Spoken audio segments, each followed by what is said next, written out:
In the past month, I've read 10 of the most popular fantasy romance books that I've found from recommendations on BookTok and BookTube. And I'm really excited to talk about each one of them, tell you what I rate them, and then rank them from worst to least, because I feel like this is such a good genre that I didn't really ever consider. So I have not really been a huge reader for all of my life. Like, I read Harry Potter, A Series of Unfortunate Events, Twilight, Hunger Games, Divergent, that kind of stuff growing up. But then once I was an adult, I was like, I'm not entirely sure what to read. So I started with trying just like some romances, just some basic like Emily Henry things, and they just didn't do it for me. And I didn't really know why, but now I've realized that romantasy might just be my genre. So I'm gonna give you the most popular book rundown, and then we'll talk about each one of them, why I liked it, what I liked the most about it, and then anything that I didn't like about them too. I will say I'm not somebody who's going to read a book and like pick apart the writing style and say like, oh, this is so horrible, so I'm not gonna read it. Like, unless it's egregiously horrible, I'm still gonna read it. Like, I'm here for a good freaking time. I'm here for like kind of light reads with a mix of the fantasy. I'm not trying to pick apart somebody's writing style. So if you're super into that, you may not love all of these books because they do get some hate for that kind of thing. But if you're here for a good time, if you want emotions in your books and you like kind of a romantic aspect, I'm someone who wants the romance, but I don't need like all the spice. Like, if it gets too aggressive, then I'm not gonna tap out. Like, I'm still gonna read it, but I'm not someone who's gonna like love that, and I don't need that in my books. I like slow burns, I like enemies to lovers, and I really, really, as you will see, love a mental bond. I love when people can talk to each other through a mental bond and other people can't hear them. It just seems so, I don't know, like personal, and I love it. So we're gonna start with probably one of my favorite books ever, and everybody probably already knows this book, Fourth Wing. So a basic summary of Fourth Wing is, it is a book set at Best-Guyeth, which is a war college essentially, and there are 4 quadrants in the college, and you can choose to go into one of those 4 quadrants when you turn, I think, 20. So Violet Sorrengail is turning 20. She's going to head into the scribe quadrant. She's trained to be a scribe, basically a historian, her whole entire life, and she's getting ready to go there, and then her mom's like, no, not my daughter, you're gonna be a writer. So she has to go into the writer's quadrant, which is basically a quadrant of people who are, I guess, like self-proclaimed badasses. Like, they want to go in there so that they can bond a dragon. They are the elite of the college, and Violet's mom, her sister, and brother were all writers. So she's like, yeah, you're gonna be a writer, so you're going to the writer's quadrant. And Violet has a physical disability, so the writer's quadrant is going to be a very tough place for her, and she knows that she might not make it out alive because less than like half of the people that try to go really even get halfway through their first year, and it's a 3-year program.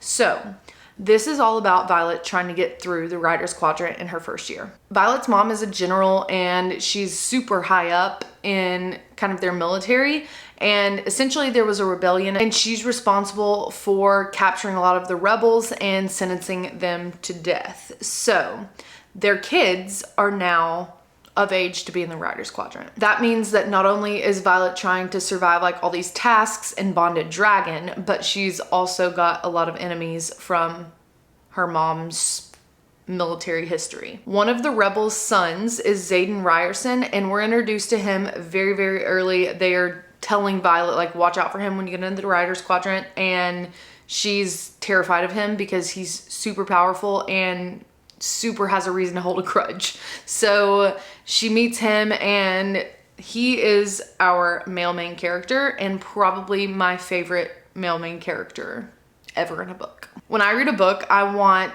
to be shocked. I want emotions. I want to cry. And this book did everything that I wanted it to do. The biggest complaint about this book on the internet is that the writing style is not very good. It's a little immature. It's written like a 19, 20-year-old girl, so it's fine for me. Like, that's who Violet is, and it's from her perspective. So I'm totally fine with all of that.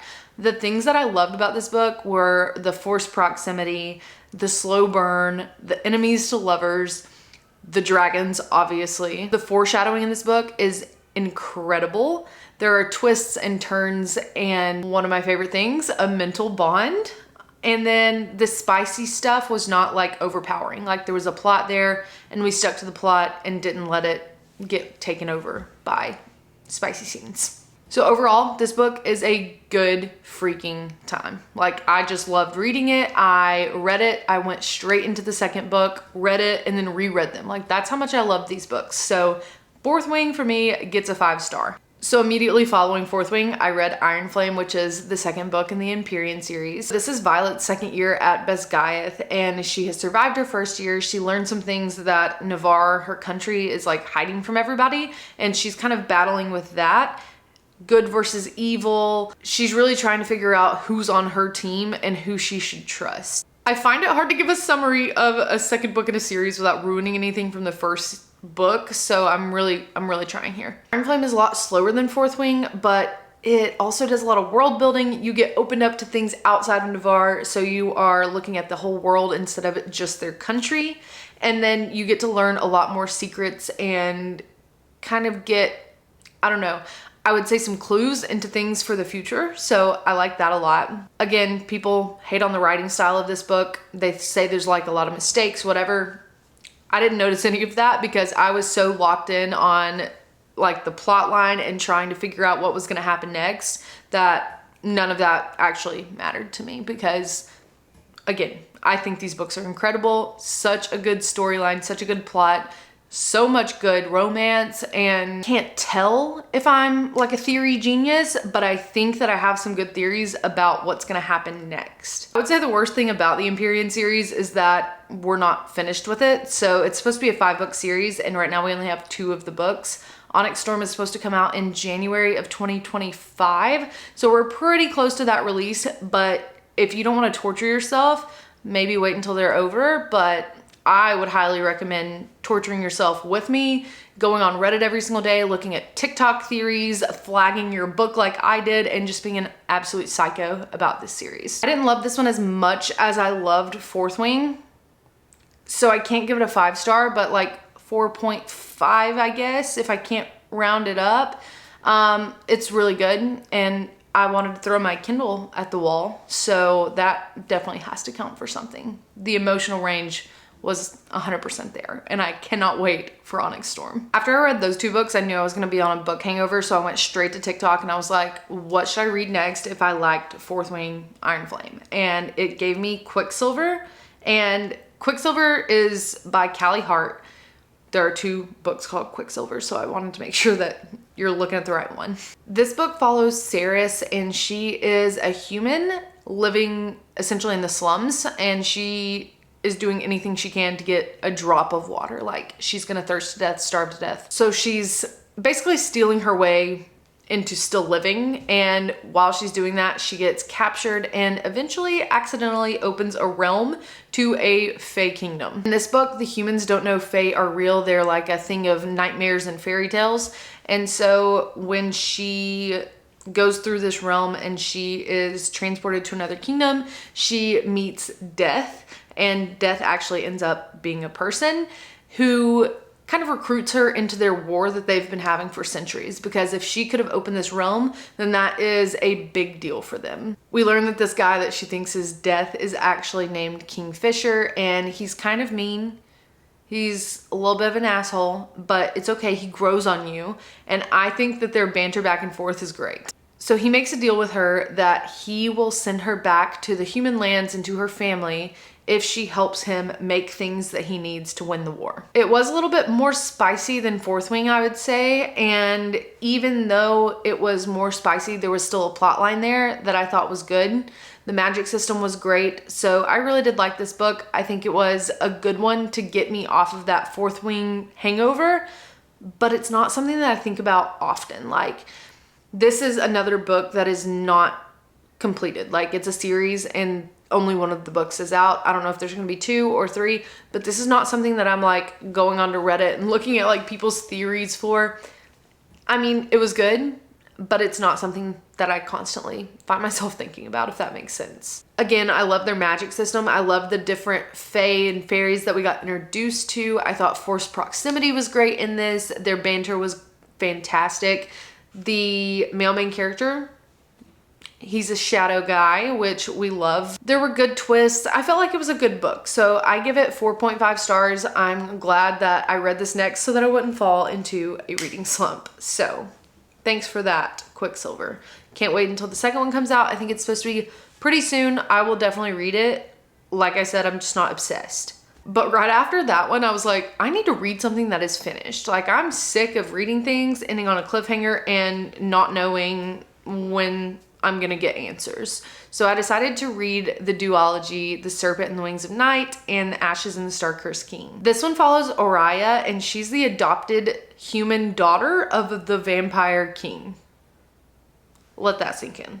So he rescued her when she was just a child, and she came to live with him in like their castle around vampires. But it's obviously dangerous to be a human around vampires because they want to like suck your blood and kill you. So she has kind of tried to deal with that her whole entire life. She's powerless. She knows that she's basically like a victim in this world, and she is never going to be able to like live without being terrified for her life unless she gets powers. So she's gonna enter into this thing called the Kajari, which is essentially a Hunger Games type trial, but this is volunteer based. And the reason people volunteer for it is because if you win, then you get to have a wish granted from their vampire's goddess. So she's going in, she's hoping that she's gonna win this, and then she's gonna wish to be her dad's, basically like bonded to him, so that he will get powers from her and she'll get powers from him, and they'll be like the most powerful duo to ever exist. So she enters this trial as a human with no powers,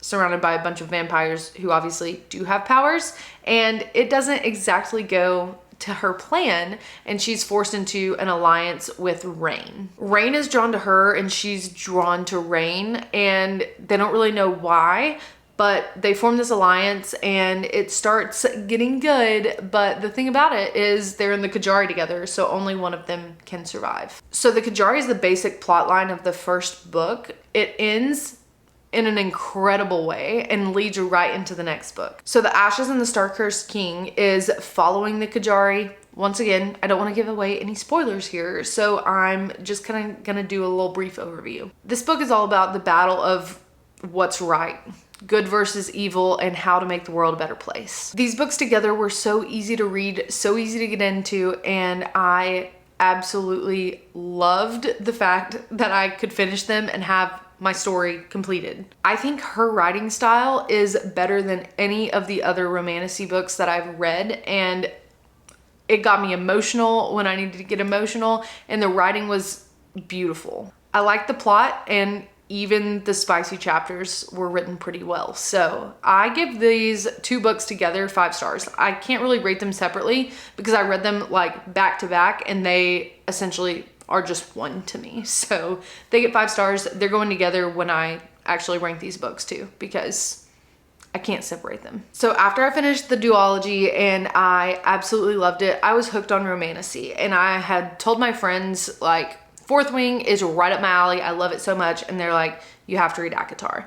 And ACOTAR is definitely probably the most popular romantasy series of all time. And it's one that people say, this is what you need to read if you're starting romantasy. And I would say I disagree. I would read Fourth Wing, even though it's not finished.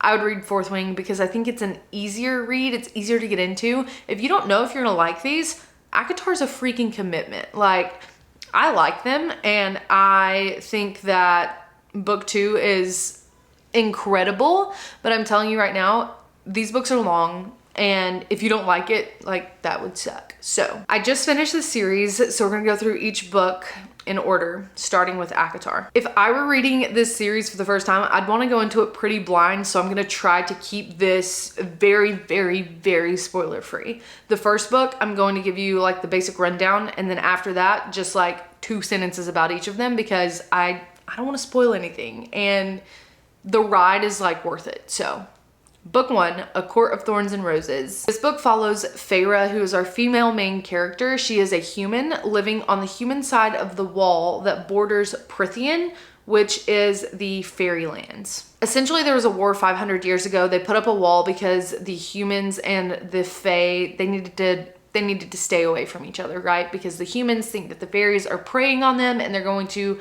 hunt them down, kill them, murder them, whatever. Take them, enslave them, all these things. So they're terrified. The humans are terrified of the fairies. So Feyre, they have some money in their family, but then everything crumbles. They fall into poverty and she is having to hunt for their food. She's the youngest daughter of 3. The mom is dead. The dad is essentially useless and she is trying to provide for her family. So she's going out into the woods hunting for their food. They don't know where their meals are going to come from if she does not kill something for them to eat. So she goes out when she's like 19 into the woods. She's hunting and she sees this gigantic wolf and she kills this wolf that turns out to be a fairy. It was on the human side of the wall, but she's terrified of fairies and she was like, this wolf is giant and I'm concerned that it's going to attack me and be a fairy. So she killed it.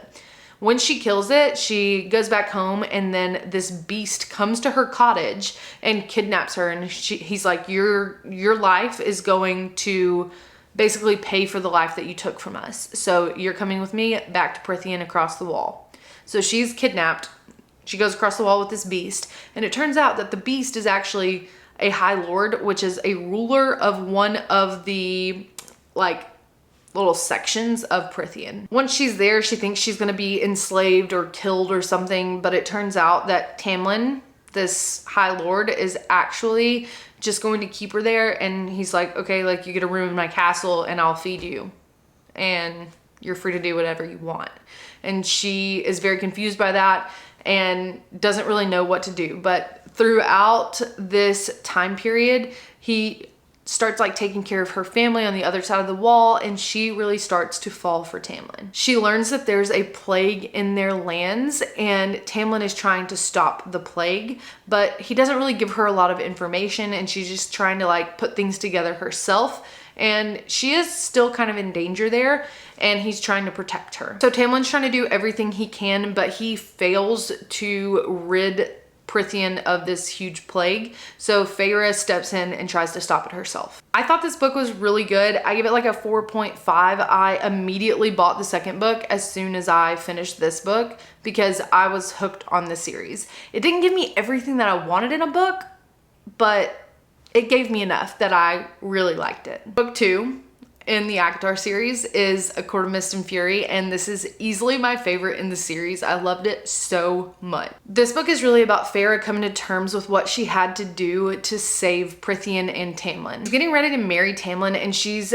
kind of going through a lot of emotions while she is like happy that everyone survived and all of that. Like, there's a lot of stuff and a lot of trauma that she had to go through to get there. So while she's trying to figure out how to cope with that, a couple of things happen where we have to go out into the world outside of the Spring Court, and we're getting a lot more world building in this book, and we are getting so many more characters. You really learn how complicated and complex some of these characters can be and how everything is not always exactly what you think it might be. So this book, easily 5 stars. I loved this book. There are 3 chapters in this book that are absolutely beautiful to me. I love chapter 34, 44, and 54. So keep that in mind while you're reading. Those are incredible, beautiful, heartwarming chapters. So I absolutely loved those, and it's just such a good book. So the book after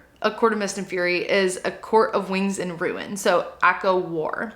And this one is another book that I really just don't want to spoil for you, so I'm gonna try to be very vague. It kind of brings together ACOTAR and ACOMAF, so the first 2 books kind of coming together and blending everything that we know so far while they are still trying to save Prythian. I think that's all I'm gonna say. I give this one like a 4.8. It was great, but it just was not as good as A Court of Mist and Fury. Here's where these books kind of fall off for me, because the next 2 books kind of just don't feel like the same story. And I guess they're really not, but I thought they would be more kind of the same. I don't know what I'm saying, but what I'm telling you right now is A Court of Frost and Starlight is the 4th book in the ACOTAR series. And this one is like a tiny little book that not a ton happens in. It's just kind of connecting some dots to get you to the 5th book. And this one was fine. I liked the like love stories and things that were in it. I just like it didn't do anything for me. I don't even know how to rate this one. And then my 10th book that I read was A Court of Silver Flames. And this one is an interesting read because it still does kind of stick with our characters from the first 3-4 books, but we're going into side characters now. And it really feels like what this is like somebody got written off a show, right? So like it feels like Farah is, I don't know, getting like a huge movie deal, and so she can't be on a TV show anymore. So she gets shipped off. Like they still mention her and she's still in like little scenes, but it's not about her anymore, which is fine. I just don't love that it's in the same series, I guess. I would have honestly been fine with stopping after A Court of Wings and Ruin because it felt fine enough to me right there to end it. I think this book is still good. It's a little spicier than I need, honestly. I would give this one like a 4.3, maybe a 4.5 if I have to do increments like that, but like it's still good. I just don't absolutely love it. All right, let's try to rate them really quick off the top of my head. I was gonna do worst to best, but I feel like in my head, if I'm just rattling this off, I'm gonna go best to worst. All right, number 1, I think we're gonna go with A Court of Mist and Fury instead of Fourth Wing. I don't know if this is correct because they're just so close to being tied that I don't know. I think I might have to see how the rest of Fourth Wing, the Empyrean series, plays out for me to be 100% certain that I still love this book so much. But right now, we're gonna go A Court of Mist and Fury, Fourth Wing, The Serpent and the Wings of Night, and The Ashes and the Star-Cursed King. That's like 3 and 4. They're together. 5 is gonna have to be A Court of Wings and Ruin. No, it's not. No, it's not. I forgot Iron Flame. Number 5 is Iron Flame. Number 6 is A Court of Wings and Ruin. Number 7 is going to be ACOTAR. Number 8, Quicksilver. Number 9, A Court of Silver Flame. And number 10, A Court of Starlight and, what's it called? A Court of Frost and Starlight. There we go. Okay, that was not as quick as I had hoped it would be, but those are my rankings. So if you are trying to get into romantasy, I hope this kind of helps you, gives you a little bit of a brief overview from somebody who has not been super into this and hasn't read like a million books. I've read 10. There are the 10 most popular books and how I rate and rank them. So thank you guys so much for watching. If you're interested in more content like this, please let me know down in the comments. And if you want to talk about Fourth Wing, Iron Flame, Onyx Storm theories, I am here for you. So leave those down in the comments below and any book recs that you have for me that you think I will like, because I need to move on. I am done with those 10 and romantasy might just be my number 1 genre. So thanks so much for watching and I will see you in my next video.